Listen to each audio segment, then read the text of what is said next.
Dans un communiqué de son ministère des Affaires extérieures et de la coopération rendu public par l'ambassade du Royaume d'Espagne en République démocratique du Congo, le gouvernement espagnol appelle toutes les parties à persévérer dans l'accomplissement de ces compromis et dans le maintien de la paix, une opportunité, selon Madrid, pour améliorer la situation des populations dans les zones des conflits.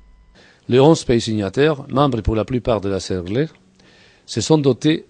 dans ce document des principes essentiels de coopération et de bon voisinage pour faire face à une série de défis qui sont, en grande partie, à caractère transfrontalier. Cet accord cadre constitue, selon le gouvernement espagnol, un pas franchi dans la bonne direction. Un optimisme motivé par les prochaines étapes de l'événement d'Addis Abeba. Le gouvernement espagnol se réjouit, par conséquent, de ces pas dans la bonne direction. Le renfort de la mission des Nations Unies pour le Congo, la MONUSCO,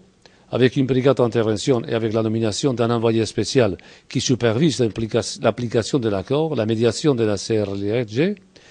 entre le gouvernement de Kinshasa et le groupe rebelle 23,